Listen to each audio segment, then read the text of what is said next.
هاي يا جماعة، عاملين ايه؟ يا رب تكونوا بخير. في حلقة النهاردة هشارك معاكم روتيني اليومي في شهر رمضان المبارك. كل سنة وانتوا طيبين. طبعا احنا في شهر رمضان دلوقتي، وفي ناس كتيرة جدا مش بتعرف تنظم يومها في رمضان. ففي حلقة النهاردة انا هشارك معاكم روتيني في شهر رمضان، وكمان هقول لكم على نصايح مهمة جدا هتساعدكم على تنظيم يومكم في شهر رمضان، وازاي تقدروا تستغلوا كل دقيقة في الشهر العظيم ده. وكمان هقول لكم ازاي تقدروا توازنوا بين المذاكرة والعبادات، وكمان مساعدة أهلكم، وكمان الترفيه. كل ده وأكتر في فيديو النهاردة. ولكن قبل ما نبدأ الفيديو، لو دي أول مرة تشوفوني ما تنسوش تعملوا سبسكرايب للقناة وتفعلوا زر الجرس علشان يوصلكم كل فيديو بنزله. احنا خلاص داخلين على 2000 مشترك، فاضل لنا حبة صغيرين جدا ونوصل لهم. فاحنا عايزين نوصل لل 2000 مشترك قبل العيد، فعشان كده اعملوا دلوقتي سبسكرايب للقناة. ودلوقتي يلا نبدأ. اول حاجه رحت اتمشى كده شويه، لان الجو زي ما انتم شايفين كان تحفه قوي اليوم ده مع اجواء رمضان طبعا. وكان الدنيا دفى كده شويه، يعني الشتاء قرب يخلص في الجو الدافي ده بتاع الربيع، فكان الجو تحفه. بعد ما رجعت بقى البيت قررت اني اروح اذاكر دراسات. هديكم يا جماعه شويه نصايح تعتمدوها في المذاكره في رمضان، مهمين جدا لازم تسمعوهم وتطبقوهم. بالنسبة لي أنا يا جماعة، أول ما باجي أذاكر الدرس لأول مرة، وخصوصا طبعا لو المادة صعبة، يعني مثلا زي الساينس الدراسات أو أي مادة باجي أذاكرها لأول مرة، باجي أذاكر الدرس ده لأول مرة، بذاكر يا بعد الفطار يا بعد السحور، حاجة من الاتنين دول. بعد الفطار يعني مثلا مش الساعة 12 واحدة والكلام ده، لأ، يعني آخري من بعد صلاة التراويح لحد الساعة 11، ده آخري خالص في المذاكرة. بعد صلاة التراويح يعني هتصلي العشاء والتراويح، هتخلصي على الساعة مثلا 9:30 10 مثلا لو طولتي او بتصلي في مسجد. وبعد كده هتبقى عندك مثلا ساعة ونص ولا ساعتين هتلحقي تذاكري فيهم درس. احنا مش عايزين، قلنا ان احنا مش بنذاكر الدرس 100% من اول مرة. واللي هي الفترة اللي بعد السحور بتكون برضو حلوة جدا، اللي هي بعد ما احنا بنتسحر، مثلا لو انت بتسحري الساعة 4 أو الساعة 3 لحد صلاة الفجر، بتذاكري شوية وبتصلي الفجر وبتنامي. أنا دي من وجهة نظري أحسن فترتين إنكم تذاكروا فيهم، وخصوصا لو المواد صعبة. وكمان لو بتسمعوا الدرس لأول مرة يعني على النت أو كده، يستحسن تسمعوه في الفترتين دول، يا بعد الفطار أو بعد السحور، لان الفترتين دول بتكون اكتر فترتين المخ مركز فيهم. الناس اللي بتقول اللي هي مثلا بتبقى عايزه تنام بعد الفطار، على فكره لا، لو رحتوا صليتوا هتحسوا ان جسمكم فاق تاني والدنيا زي الفل. بعد كده رحت صليت الظهر، كان الظهر أذن، وقرأت اللي هي الأذكار مع بعد الصلاة. مهمة جدا برضو لازم نقرأها، يعني كتروا من الذكر في شهر رمضان، سواء بقى من اللي هي أذكار اللي هي الصباح، أذكار المساء، أذكار قبل النوم، الذكر العادي اللي هو التسبيح، الاستغفار. الحاجات دي يا جماعة مهمة جدا، لازم تقرأوها يوميا، كمان بتحفظ الإنسان. واللي هو ربنا بيحفظك وبيسهلك أمورك كده، وبتحس إن الدنيا تمام. وبرضو كتروا من الدعاء في شهر رمضان. الصائم ليه دعوة ما بتتردش، فعشان كده دايما ادعوا ربنا، وخصوصا في الفترة اللي هي مثلا قبل الفطار، اللي هي الساعة اللي قبل الفطار دي مهمة جدا، اغتنموها بالدعاء. بعد كده بصوا بقى هوريكم الزينة اللي علقناها. طبعا عارفة ان الزينة دي سيمبل جدا، بس كنت عايزة اجيب فرع تاني كده بالعكس، بس قلت خلاص بقى ايه، عشان ما يبقاش شكلها اوفر، فعلقت دي بس. طيب بالنسبة بقى للمذاكرة في بقية اليوم في رمضان، انتوا دلوقتي عندكم هيكون عندكم فترتين تانيين، اللي هي فترة الصبح دي، اللي هي عندك اللي هي مثلا ايه، فترة الظهر وفترة العصر. طبعا في الوقت ده الناس مثلا بتصلي الظهر وبتصلي العصر، وبنحضر الفطار وبنساعد اهلنا، فبيبقى الدنيا عندنا بتبقى دوشة شوية، فمش بنلحق نذاكر. وفي نفس الوقت في ناس بتكون مهبطة او الصيام بيتعبها، فمش بتعرف تركز في المذاكرة. فأحسن حاجة في الفترة دي إنكم تراجعوا على الدروس اللي ذاكرتوها بالليل، تراجعوا عليهم مراجعة خفيفة، أو تحلوا عليهم تدريبات تكون سهلة ومتوسطة. بلاش الحاجات اللي هي محتاجة تفكير كتيرة دي، عشان انتوا أساسا هتكونوا تعبانين، وفي نفس الوقت هيبقى عندكم كذا مهمة تانية، انكم مثلا تساعدوا أهلكم في الفطار، أو انكم مثلا انكم يعني نستغل الفترة دي أكتر في العبادات مثلا، وخصوصا اللي هي الساعة اللي قبل الفطار دي، فعايزين نكون مفضيين نفسنا فيها.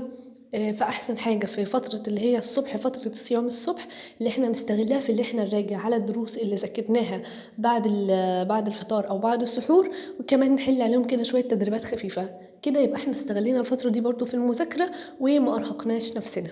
وبعد بقى ما خلصت مذاكرة الساينس جه وقت قراءة القرآن. كنا في الفترة دي في الساعة اللي هي قبل الفطار كده، وقلنا الساعة دي مهمة جدا لازم نغتنمها في قراءة القرآن والدعاء والذكر. هديكم حاجة حلوة عشان تقدروا تقرأوا القرآن. انتوا عندكم دلوقتي حلين عشان تختموا القرآن في شهر رمضان. لو انتوا عايزين تختموا ختمة واحدة تقرأوا كل يوم جزء، الجزء ده هتقسمه بعد كل صلاة تقرأوا يعني عدد صفحات معين عشان تخلصوا الجزء ده.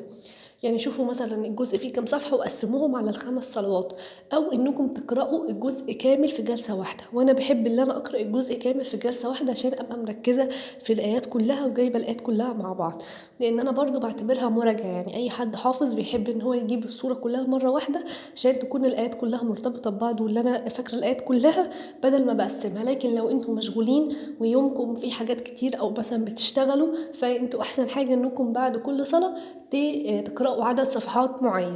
وأنا بفضل إنكم دايما تبتدوا بالصور الكبيرة أو بكبار الصور اللي هي من فوق من سورة البقرة وتنزلوا لتحت، ما تبتدوش من جزء عامة وتطلعوا لفوق، عشان هتحسوا في الأول هيبقى الموضوع سهل بس هيتراكم عليكم الصور الكبيرة في آخر شهر رمضان. بس احنا خلينا نبتدي بالصور الكبار الأول، وبعد كده ناخد الصور الصغيرة. بعد كده كان جه وقت الفطار، وأحسن حاجة تفطروا عليها من وجهة نظري هي التمر بلبن أو الخشاف. بيكون تمر بلبن، مكسرات، اي مكسرات عندك مثلا، او زبيب، او بتحطوا اللي هو مثلا اللي هو اليميش اللي هو المشمش المجفف، او التين المجفف اللي عندكم. بس اهم حاجه انا لازم افطر عليه هي البلح. في بلح بيكون ناشف زي ده بتبلوه في اللبن، بيبقى طعمه حلو، بتحطوا عليه ميه ولبن وبتبلوهم. وممكن تفطروا على اللي هو البلح العجوه ده اللي هو زي بتاع المدينه، بيكون برضو حلو. بس انا بحب ده اكتر لان بيكون فيه لبن وبيكون بحسه بيبقى طعمه احلى.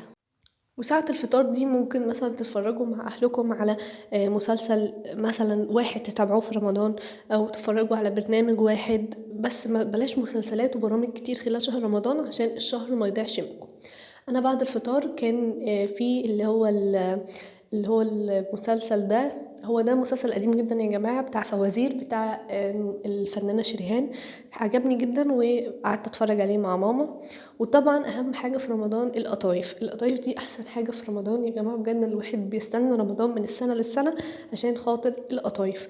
ممكن تحشوها طبعا اي حاجة، او بعد الفطار يرتاحوا برضو ممكن تاكلوا اي حلويات بقى بتاعت رمضان، كنافة، قطايف. وعلى فكرة انا اللي كنت قلياهم. وعايزاكم تساعدوا اهلكم في شهر رمضان، وخصوصا مامتكم تساعدوها في شغل البيت، وارتاحوا شوية في الفترة اللي هي بعد الفطار دي. خدوا لكم نص ساعة ارتاحوا فيها واتفرجوا على حاجة انتوا بتحبوها، حاجة واحدة، بلاش مليار حاجة، بلاش مليار مسلسل ومليار برنامج، حاجة واحدة بس. انا بالنسبه لي كنت بتفرج على الدروس اللي ورايا، وكنت طبعا بتفرج على مستر مينا زكريا، اشطر مستر ساينس في الكوكب كله. يعني بصراحه اللي انا كنت عارفه اللي انا كان متراكم عليها شويه في الساينس، فقلت بقى مش هتفرج، اتفرجت بس على اللي هو الفوازير دي. وبعد كده بقى ايه رحت قعدت اتفرج على الدكتور مينا زكريا وهو بيشرح لنا بقى الكيمستري. برضو يعني بعد الفطار بتكون ايه نسمع بقى درس زي ما انا قلت لكم، تسمعوا الدرس لاول مره او تذاكروه لاول مره، بتكون الفتره دي انتوا مركزين فيها. وبعد يا جماعة ما خلصت بقى مذاكرة الساينس جه كان وقت صلاة التراويح. فقعدت بقى كده ايه، أهم حاجة طبعا في رمضان يا جماعة صلاة التراويح. على فكرة يا جماعة رمضان شهر مبارك جدا، وشهر من أحسن الشهور اللي احنا نرجع نحسن علاقتنا فيه بربنا ونظبط روتين حياتنا. وعلى فكرة الصيام من الحاجات المفيدة جدا للجسم. والصيام بيعلمنا حاجات كتير، بيعلمنا الصبر، بيعلمنا ان احنا نحس مثلا بالفقراء والمساكين، وده طبعا يخلينا ان احنا نعمل اعمال خير في رمضان. حاولوا تتصدقوا، حاولوا انكم مثلا تعملوا زي كرتونة رمضان، الحاجات دي بتبقى حلوة جدا في شهر رمضان. او مثلا افطار صائم، كل الحاجات دي بتبقى جميلة جدا في رمضان وبتخليكم تحسوا اكتر بانكم في الشهر الفضيل ده. وطبعا اهم حاجة صلوا صلاة التراويح.